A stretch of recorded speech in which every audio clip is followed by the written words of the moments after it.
The morning sun carved harsh shadows across the Afghan mountains when Lieutenant Commander Kestrel Viper Nakamura received the emergency transmission. Her F-22 Raptor hung 38,000 feet above the Kunar province, engines humming with deadly precision. The radio crackled with desperation. Viper 17, this is SEAL Team 6 Actual. We need immediate close air support. Grid reference follows.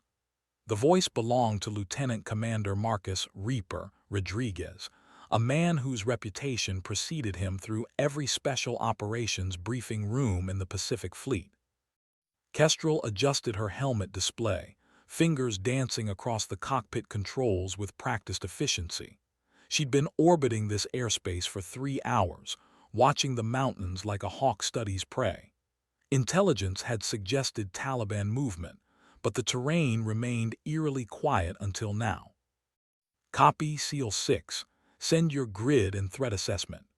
Her voice carried the calm authority that had earned her the Viper call sign, though most assumed it referenced her bite rather than her precision. The coordinates painted a picture of nightmare tactical positioning. The SEAL team was pinned in a narrow valley, caught between two ridgelines bristling with heavy machine gun nests and rocket-propelled grenades. Standard air support protocol would involve multiple aircraft, coordinated strikes, extensive damage assessment. But as Kestrel banked her Raptor toward the target zone, her threat warning system began screaming. Surface-to-air missile sites, previously hidden, lit up her display like Christmas decorations. The Taliban had prepared this trap with military precision that surprised even her. Viper 17, be advised we have multiple SAM sites active. Recommend you abort and call for additional air support, Rodriguez transmitted, his voice tight with professional concern. Kestrel studied her tactical display. The SEAL team's life signs were registering critical stress levels. They had maybe 20 minutes before their position became completely untenable. Additional air support would take 45 minutes minimum to arrive and coordinate. She thought of her father, Colonel James Nakamura, who had flown F-4 Phantoms over Vietnam. He'd always told her that sometimes a pilot faced a moment where textbook tactics meant watching good people die. Those moments separated aviators from warriors. Negative, SEAL 6. Viper 17 is inbound for immediate close air support. Recommend you mark your position with infrared strobes and keep your heads down. The silence that followed lasted exactly 4 seconds. When Rodriguez responded, his voice carried a note she'd never heard from a SEAL before, genuine surprise mixed with something that might have been gratitude. Roger that, Viper, you sure about this? Kestrel pushed her throttles forward, feeling the Raptor's twin Pratt and Whitney engines surge with barely contained fury. SEAL 6, this is what they pay me for. What Rodriguez couldn't see from his position in the valley was that Kestrel had already begun calculating attack vectors that would have made her instructors at Nelly's Air Force Base reach for their heart medication. The sky was about to become very unfriendly. Rodriguez pressed himself deeper into the rocky outcropping, feeling the Taliban's gunfire chewing chunks from the stone above his head. His 8-man team was scattered across a kill zone that measured roughly 40 meters by 20 meters, about the size of a basketball court, and just as exposed. Staff Sergeant Tommy Gunner Mackenzie had taken shrapnel in his left shoulder from an RPG that had detonated close enough to rearrange his dental work. Hospital Corpsman Second Class Maria, Doc, Vasquez was working on him with steady hands despite the incoming fire, her medical kit spread across the blood-stained rocks. Gunner's stable, but we need extraction yesterday, Doc called over the cacophony. Another burst of automatic weapons fire forced her to duck, scattering medical supplies. Rodriguez checked his watch. 17 minutes since they'd walked into this perfectly orchestrated ambush. The Taliban had let them penetrate deep into the valley before revealing positions that commanded every possible escape route. Whoever had planned this operation understood small unit tactics better than most American officers. "Where's our air support?" Petty Officer First Class Jake Spider Chen had wedged himself behind a boulder that provided exactly 18 inches of cover. His M4 carbine barked intermittently as he engaged targets on the eastern ridgeline. "Inbound," Rodriguez replied, though privately he wondered if one F-22 could make enough difference. The tactical situation required surgical precision combined with overwhelming firepower, a contradiction that had killed plenty of good men. Chief Petty Officer David Hammer Washington low-crawled to Rodriguez's position, his massive frame somehow finding concealment in terrain that offered none. "Skipper, we've got movement on the North Ridge. Looks like they're setting up for a flanking maneuver." Rodriguez raised his binoculars, studying the distant figures. The Taliban fighters moved with discipline and coordination that suggested formal military training. These weren't local militia. This was a professional ambush executed by people who understood how Americans fought. Viper 17 SEAL 6. We need that air support now. Multiple enemy positions, estimated 40 to 60 combatants, well-disciplined and heavily armed. Kestrel's voice responded immediately, calm as a flight instructor discussing weather patterns. "SEAL 6, Viper 17 has eyes on your position. Beginning attack run in 30 seconds. Recommend you hug dirt and stay put." Rodriguez studied the sky through his scope, searching for the distinctive twin-engine silhouette of the F-22. The Raptor was designed for stealth, but at close air support altitudes, even stealth fighters became visible to the naked eye.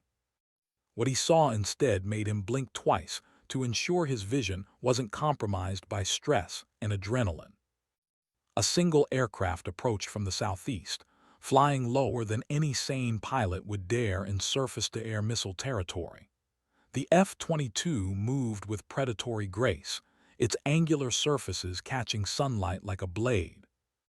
"Jesus Christ," Spider whispered, momentarily forgetting tactical discipline. "She's coming in alone."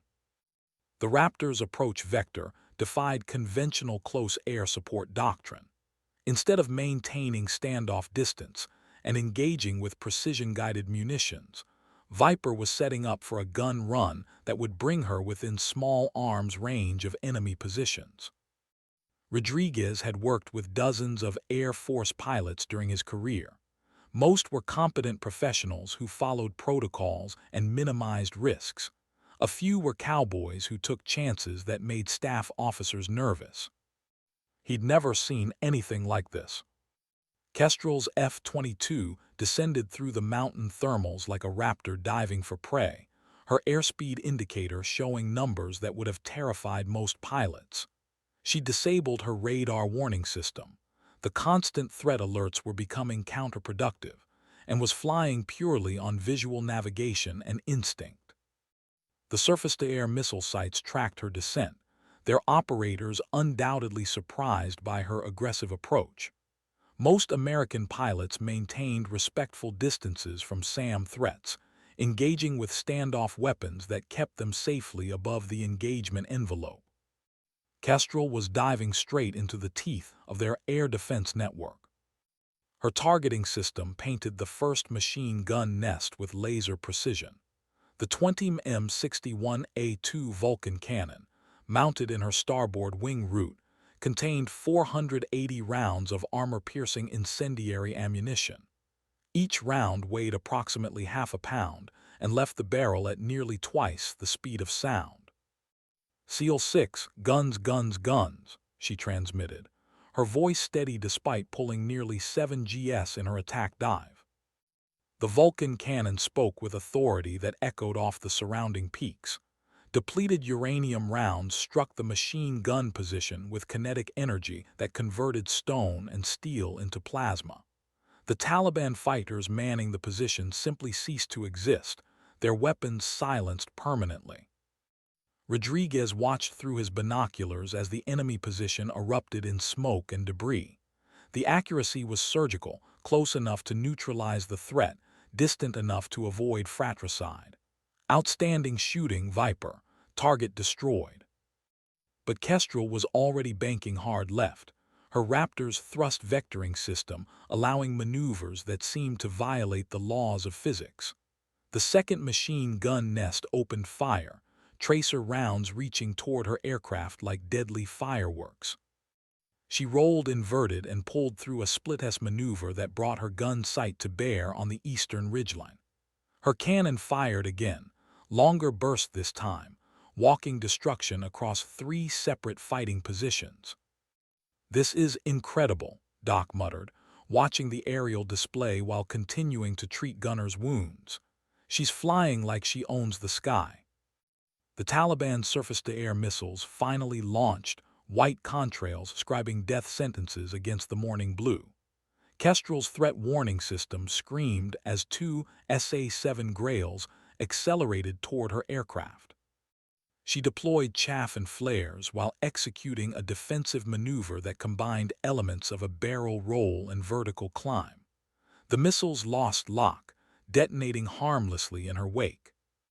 "Viper 17, you have multiple SAMs inbound," Rodriguez transmitted, his voice tight with concern. "Copy SEAL 6, I see them." Kestrel's response carried no trace of fear, only professional concentration. "Continuing attack." Her third gun run targeted the mortar positions that had been dropping indirect fire on the SEAL team's position. The 20 rounds found their mark with mathematical precision, silencing the enemy's heavy weapons capability. The Taliban fighters began withdrawing from their positions, apparently deciding that martyrdom held less appeal when facing an opponent who refused to follow conventional tactical doctrine. Rodriguez keyed his radio. "Viper 17, enemy forces are withdrawing. Outstanding work." Kestrel's F-22 climbed back to altitude, its engines leaving contrails against the azure sky. "SEAL 6, area appears secure. Do you require medical evacuation?" "Negative, Viper, we can walk out." Rodriguez paused, searching for words that seemed inadequate. "That was some of the finest flying I've ever witnessed." The radio remained silent for several seconds before Kestrel responded. "Just doing my job, SEAL 6. But as Rodriguez gathered his team for extraction, he found himself studying the sky where her aircraft had disappeared. In 15 years of special operations, he'd never seen a pilot risk everything for troops on the ground. He made a mental note to learn more about Lieutenant Commander Kestrel Nakamura when they returned to base. The debriefing room at Bagram Air Base felt smaller than usual as Rodriguez faced the assembled intelligence officers, air operations commanders, and various staff personnel who wanted detailed accounts of the morning's engagement. The fluorescent lights cast harsh shadows across faces that had seen too many tactical failures and too few victories. Colonel Patricia Hayes, the air operations commander, studied the tactical data displayed on multiple screens. Aircraft performance parameters, weapons expenditure reports, and engagement timelines painted a picture that challenged conventional wisdom about close air support operations. Lieutenant Commander Nakamura expended 240 rounds of 20 ammunition, Colonel Hayes noted, her voice carrying the neutral tone of professional analysis. 7 confirmed enemy killed in action, multiple weapons systems destroyed, 0 friendly casualties. Rodriguez sat at attention, his formal dress uniform carrying ribbons that told stories of similar briefings in similar rooms. "Ma'am, her accuracy was exceptional. Surgical precision at danger-close ranges." "Danger-close doesn't adequately describe what happened out there," interjected Major General Robert "Iron Mike" Patterson, his weathered face showing skepticism. "She engaged targets within 50 meters of your position while taking surface-to-air missile fire. That's not tactics, that's barely controlled chaos." The criticism hung in the air like smoke from a disputed fire mission. Rodriguez had attended enough briefings to recognize institutional resistance to unconventional success. The military establishment preferred predictable competence over spectacular effectiveness. "Sir, respectfully, that barely controlled chaos saved 8 American lives," Rodriguez replied. Lieutenant Commander Nakamura demonstrated tactical flexibility and flying skills that violated approximately 6 different rules of engagement, General Patterson interrupted. "Close air support doctrine exists for good reasons, Commander. Those reasons include preventing pilots from getting themselves killed attempting heroic nonsense."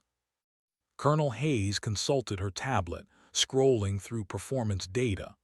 Her threat assessment calculations were mathematically sound. She identified the optimal attack vectors and executed them flawlessly.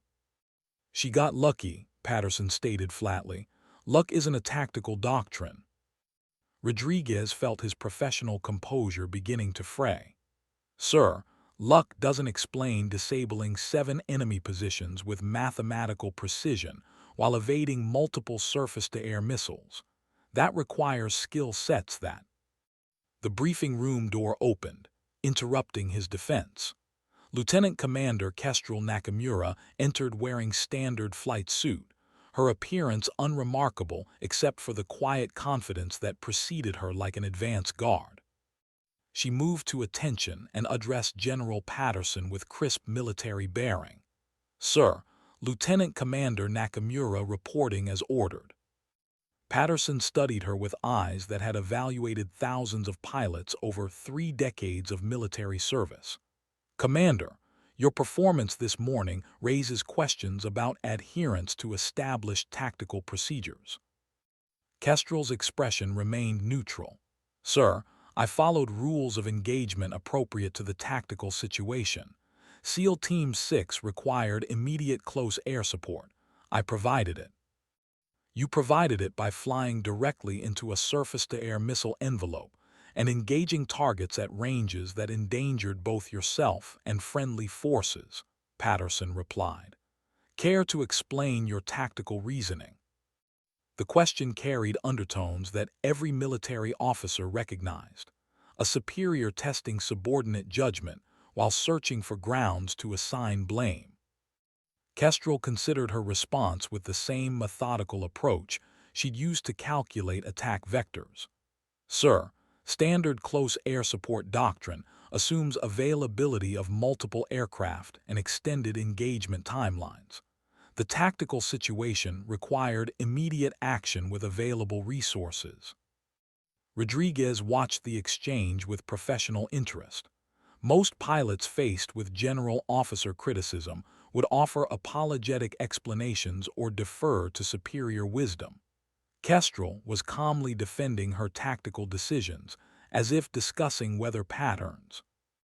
Available resources included requesting additional air support, Patterson noted. "That's standard procedure when facing heavily defended targets." "Sir, additional air support would have arrived approximately 23 minutes after SEAL Team 6's tactical position became untenable," Kestrel replied. "I calculated acceptable risk levels and executed appropriate countermeasures." The silence that followed lasted exactly 7 seconds. Patterson leaned back in his chair, his expression unreadable. "Commander, in 31 years of military aviation, I've seen plenty of pilots who confused recklessness with courage. What makes you different?" Kestrel met his gaze without wavering. "Sir, I don't confuse anything. I calculate probabilities and execute optimal solutions. Today's engagement fell within acceptable parameters for mission success." Rodriguez found himself holding his breath, waiting for Patterson's response. The general's reputation for ending careers was matched only by his respect for competence under pressure. After what seemed like an eternity, Patterson nodded slowly. "Acceptable parameters," he repeated thoughtfully. "We'll see about that, Commander." 3 weeks later, Rodriguez found himself back in the mountains of Afghanistan, leading another reconnaissance mission that had become significantly more complicated than intelligence briefings had suggested. The Taliban seemed to have developed tactical sophistication that transformed routine operations into deadly chess matches. His team moved through the pre-dawn darkness with practiced stealth, each man carrying equipment loads that would challenge professional athletes. The mission parameters were straightforward: establish observation post, collect intelligence on enemy movement patterns, extract after 72 hours. Reality, as usual, had different plans. "Skipper, we've got company," Spider's voice crackled through the radio with controlled urgency. "Multiple contacts, approximately 2 clicks northeast and closing."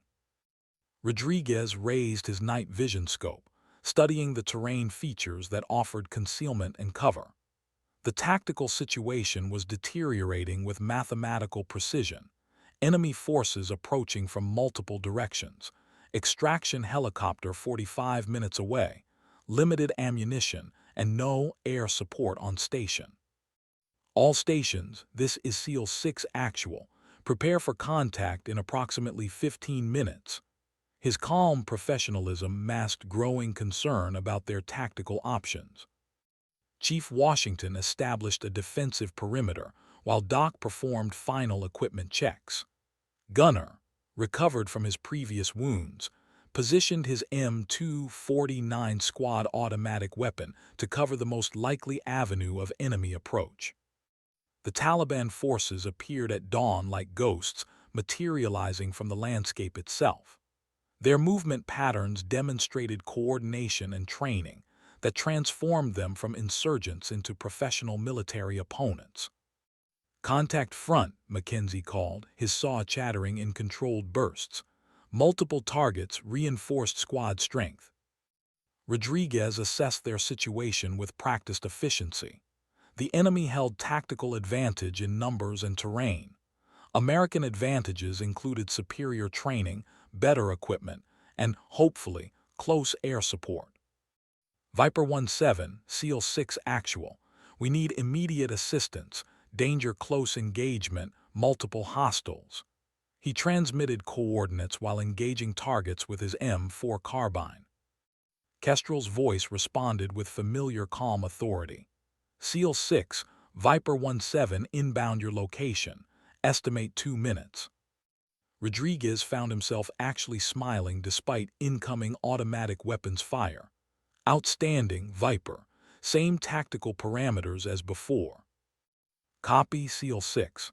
Understand danger close engagement, surgical precision required." The next 90 seconds felt like eternity compressed into tactical moments. The Taliban pressed their attack with determination that suggested they either didn't know American air support was coming or didn't care. When Kestrel's F-22 appeared over the eastern ridge, Rodriguez felt familiar admiration for her flying skills. She was already lined up for a gun run that would place her cannon fire within 30 meters of friendly positions. "SEAL 6 guns, guns, guns," she transmitted. The 20 Vulcan cannon spoke again, its voice echoing off distant peaks. Enemy machine gun positions vanished in clouds of smoke and debris. The Taliban's advance faltered, then broke entirely as survivors sought cover from the aerial predator circling overhead. "Target destroyed, SEAL 6. Area appears secure." Rodriguez performed rapid accountability of his team. "No casualties. Mission complete. Extraction proceeding as planned." Another successful engagement thanks to exceptional close air support. "Viper 17, outstanding shooting again. You're becoming our guardian angel." Kestrel's response carried a note of humor that hadn't been present during their first engagement. "SEAL 6, angels don't carry 20 cannons." As Rodriguez organized his team for extraction, he realized that Lieutenant Commander Kestrel Nakamura was developing a reputation throughout special operations communities. Pilots who could deliver precision fires at danger-close ranges while operating in surface-to-air missile environments were rare commodities. More importantly, she was becoming someone they could depend on when conventional tactics weren't sufficient. That reliability would be tested sooner than anyone expected. The intelligence briefing at Naval Air Station Oceana felt different from previous mission planning sessions. The assembled pilots and staff officers studied satellite imagery that revealed Taliban positions in the Helmand province with defensive capabilities that rivaled conventional military installations. Lieutenant Commander Kestrel Nakamura sat in the third row, her flight suit bearing patches that identified her squadron and qualifications without excessive decoration. She studied the tactical data with analytical precision that had become her trademark among intelligence personnel. The target complex includes multiple surface-to-air missile sites, anti-aircraft artillery, and approximately 200 enemy personnel. Commander Sarah Mitchell, the intelligence officer, explained while highlighting defensive positions on the main display. This represents the most heavily defended Taliban stronghold identified during current operations. Major General Patterson occupied the front row, his attention focused on mission parameters that would determine success or failure for the upcoming operation. Air support requirements include suppression of enemy air defenses, close air support for ground forces, and tactical reconnaissance. The mission called for coordinated strikes involving multiple aircraft, comprehensive electronic warfare support, and sequential attacks designed to overwhelm enemy defensive capabilities. Standard doctrine for attacking heavily defended positions. Lieutenant Commander Nakamura, Patterson addressed her directly, your aircraft will provide overwatch and backup support. The primary strike package will handle the heavy lifting. Kestrel nodded acknowledgement while continuing to study the defensive layout. Something about the enemy positions bothered her, though she couldn't immediately identify the specific concern. The primary strike package consisted of 4 Fa-18 Super Hornets carrying precision-guided munitions, supported by an EA-18G Growler for electronic warfare, and an E-2D Hawkeye for airborne early warning. A total of 6 aircraft would attack positions defended by weapons systems capable of engaging targets at altitudes up to 25,000 feet. Rodriguez and his SEAL team would infiltrate the objective area and provide terminal guidance for precision strikes, then conduct battle damage assessment and collect intelligence materials. Their insertion point lay 12 kilometers from the target complex, requiring overland movement through terrain that offered limited concealment. Rules of engagement remain standard, Patterson continued.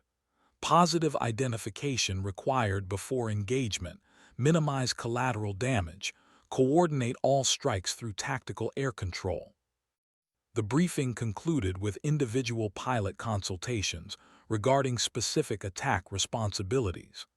Kestrel's assignment involved maintaining tactical overwatch and providing close air support if the ground team encountered unexpected resistance.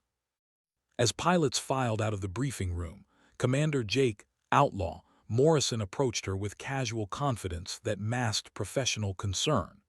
Morrison commanded the F-18 squadron tasked with primary strikes against the Taliban stronghold.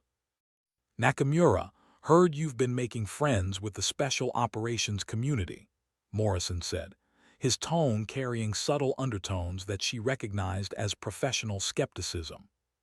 Commander Rodriguez and his team are competent operators, Kestrel replied neutrally. They deserve quality air support. Morrison studied her expression, searching for indicators of the attitude that had generated discussion throughout the fighter-pilot community.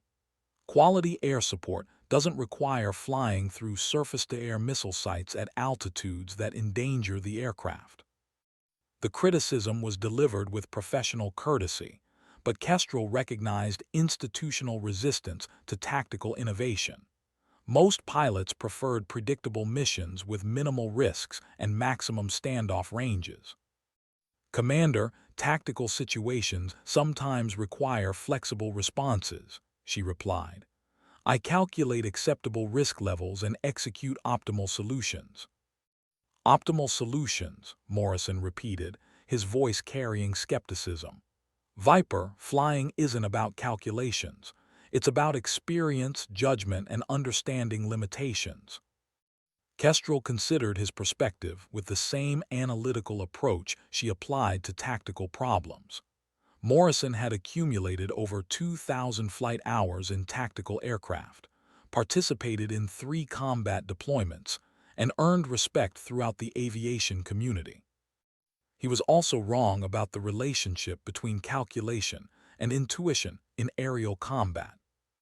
"Commander, experience and calculations aren't mutually exclusive," she replied. "Experience provides data points for calculations. Judgment involves interpreting calculations correctly." Morrison shook his head with resignation that suggested futility of further discussion. "Nakamura, someday those calculations are going to get you killed. When that happens, it'll also kill whoever's depending on you for support." As he walked away, Kestrel found herself reconsidering the tactical data from the mission briefing. The Taliban defensive positions showed symmetry and redundancy that suggested professional military planning rather than insurgent improvisation. Someone with formal training had designed those defenses specifically to counter American air power. That someone understood how American pilots thought, how they approached heavily defended targets, and how they could be defeated. The upcoming mission would test whether calculations could overcome professional military planning backed by surface-to-air missiles and experienced anti-aircraft gunners. The pre-dawn hours before complex military operations carried unique atmospheric qualities that every combat veteran recognized.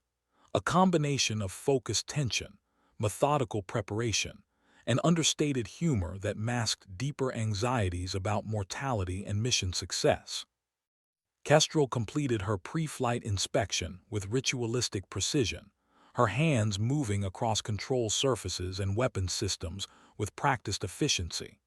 The F-22 Raptor represented the pinnacle of American aerospace engineering, but mechanical perfection meant nothing without proper preparation and maintenance. Her crew chief, Master Sergeant Elena Rodriguez, performed parallel inspections while providing commentary that mixed technical expertise with maternal concern. "All systems check green, ma'am. Engines are purring like kittens. Weapons systems ready for business." "Outstanding, Sergeant Rodriguez. Any concerns I should know about?" "Ma'am, that Raptor's in better shape than most people. She'll take you wherever you need to go and bring you home safe." The crew chief's confidence was based on 600 hours of maintenance experience with F-22 systems, but Kestrel appreciated the human element that preceded technical competence. Good crew chiefs developed personal relationships with their aircraft that transcended mechanical understanding. Rodriguez and his SEAL team had inserted successfully 12 hours earlier, their infiltration proceeding without enemy contact or detection. Their current position provided excellent observation of the Taliban stronghold while maintaining sufficient concealment for extended operations. "Viper 17, SEAL 6 actual," Rodriguez's voice crackled through her headset as she completed engine start procedures. "We have eyes on target. Enemy activity consistent with intelligence estimates." Kestrel acknowledged while taxiing toward the runway, her engines producing thrust levels that made nearby personnel cover their ears despite protective equipment. "SEAL 6, Viper 17 airborne in 2 minutes. Estimate 15 minutes to your location." The primary strike package had launched 30 minutes earlier, allowing time for coordination and mutual support during the complex attack sequence. Commander Morrison's FA-18s carried precision-guided munitions designed to neutralize specific defensive positions before Kestrel provided close air support for the ground team. As her Raptor accelerated down the runway and lifted into the morning sky, Kestrel reviewed tactical data that painted an increasingly disturbing picture. The Taliban positions showed defensive coordination that resembled professional military installations rather than insurgent strongholds. Viper 17, Outlaw 11, Morrison's voice crackled through the tactical frequency. Strike package inbound target area, beginning SCAD operations. Suppression of enemy air defenses represented the critical first phase of attacks against heavily defended positions. Morrison's Growler would jam enemy radar systems, while his Super Hornets engaged surface-to-air missile sites with high-speed anti-radiation missiles. The plan was methodical, comprehensive, and based on decades of experience attacking similar targets throughout multiple combat theaters. It should have worked perfectly. Outlaw 11, multiple SAM launches. The Growler pilot's voice carried sudden urgency. Threat systems are not responding to jamming. Kestrel monitored the tactical frequency while climbing to altitude, her threat warning system beginning to register enemy radar activity that painted ominous pictures on her display. The Taliban's surface-to-air missiles were not behaving according to doctrine. Viper 17, Outlaw 11, primary strike package is taking heavy fire. SAM systems appear to be hardened against electronic warfare.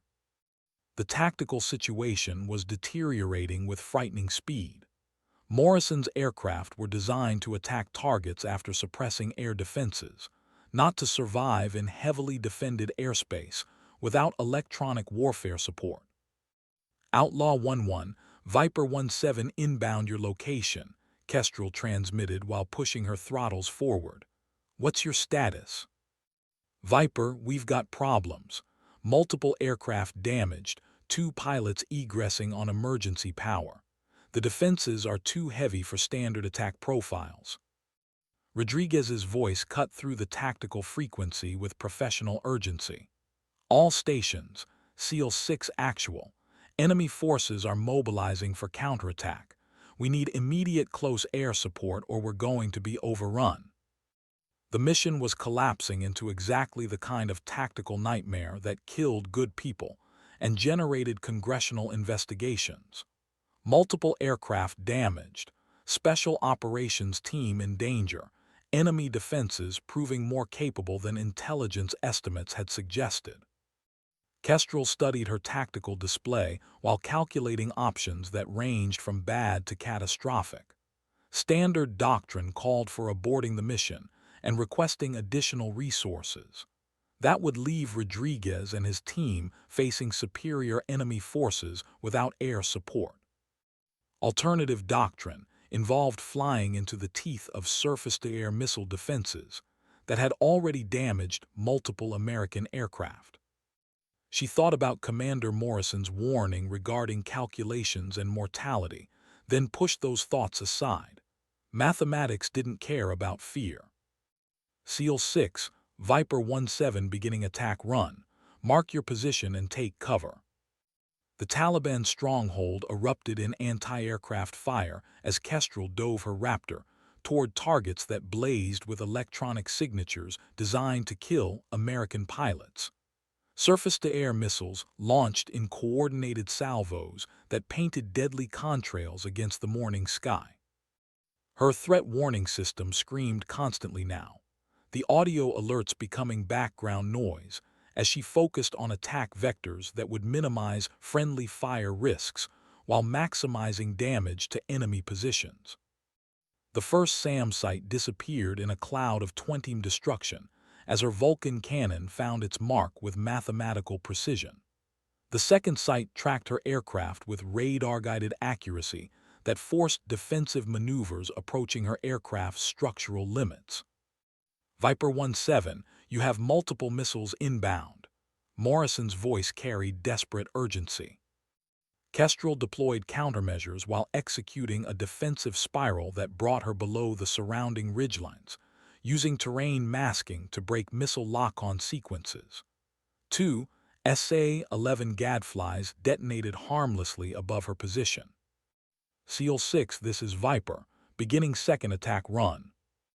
Rodriguez watched through his binoculars as the lone F-22 engaged an entire air defense network with tactical audacity that defied rational explanation.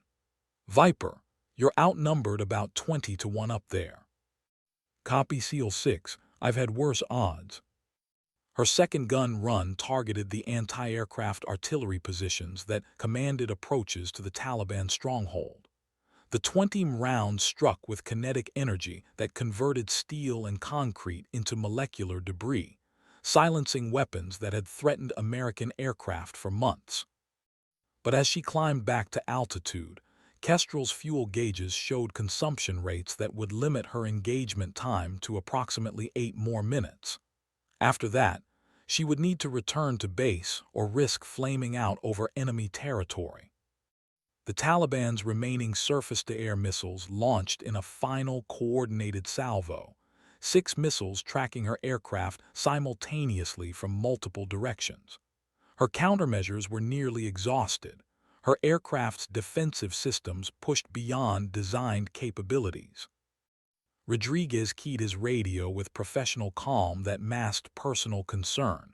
"Viper 17, multiple missiles tracking. Recommend defensive egress."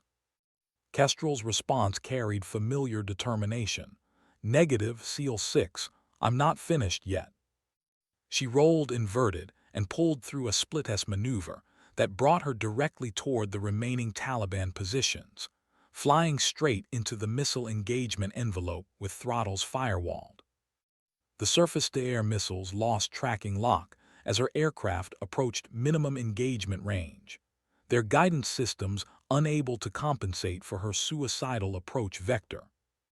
Her final gun run expended her remaining ammunition in one sustained burst that walked destruction across the Taliban command bunker, ammunition storage areas, and remaining defensive positions. When the smoke cleared, the stronghold that had threatened American operations for 6 months lay in ruins, its defenders scattered or eliminated. Rodriguez performed rapid damage assessment while organizing his team for extraction. "Viper 17, all primary targets destroyed. Outstanding shooting." Kestrel's F-22 climbed toward base altitude, her fuel state requiring immediate return to friendly airspace.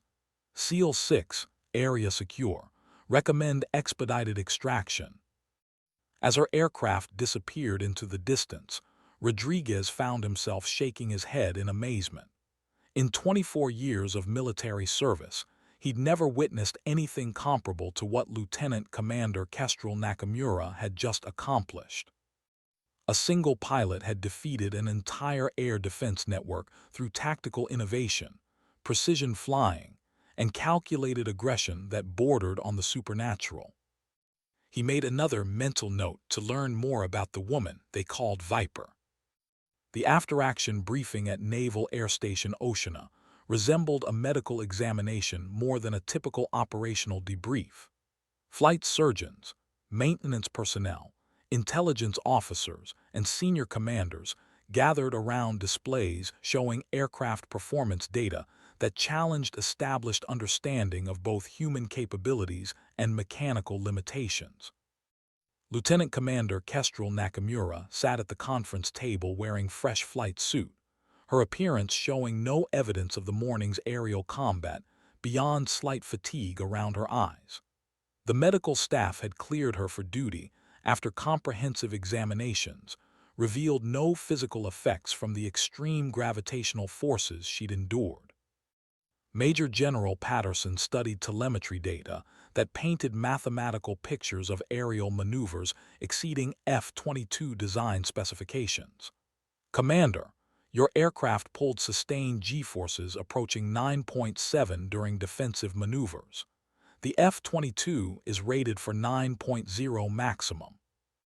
"Sir, those were emergency defensive maneuvers required by the tactical situation," Kestrel replied with characteristic precision. "I monitored aircraft performance continuously and remained within acceptable stress margins." Commander Morrison, whose damaged FA-18 had required emergency landing at a forward operating base, shook his head with mixture of admiration and disbelief. "Nakamura, Acceptable stress margins don't include flying directly at surface-to-air missiles while pulling nearly 10 gs. The criticism carried undertones of professional respect rather than institutional skepticism. Morrison had witnessed aerial combat that redefined his understanding of what was possible when exceptional pilots faced impossible tactical situations. Colonel Hayes consulted performance data displayed across multiple screens.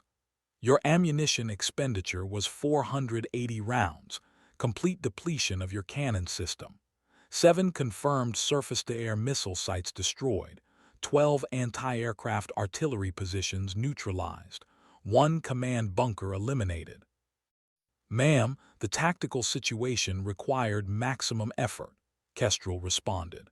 Partial engagement would have left enemy defenses capable of threatening friendly aircraft and ground personnel. Patterson leaned back in his chair, his expression showing calculation processes that reminded observers of chess masters contemplating complex endgames. Commander, your tactical performance was exceptional. Your risk management was questionable. The general's assessment carried weight that extended beyond individual performance evaluation. Patterson's opinions influenced assignment decisions, promotion recommendations, and operational doctrine throughout the aviation community. Sir, risk management involves balancing probable outcomes against mission requirements, Kestrel replied. Today's mission required accepting calculated risks to achieve essential objectives. Calculated risks, Patterson repeated thoughtfully. Commander, explain your calculations regarding survivability when engaging 6 surface-to-air missiles simultaneously. The question addressed the tactical moment that had generated most discussion among flight crews and intelligence personnel. Kestrel's decision to fly directly toward multiple missiles had violated every defensive doctrine taught at aviation schools. Sir, the missiles were SA-11 gadflies with minimum engagement ranges of approximately 800 meters. By approaching within that envelope, I forced their guidance systems outside design parameters. Patterson consulted technical specifications displayed on his tablet.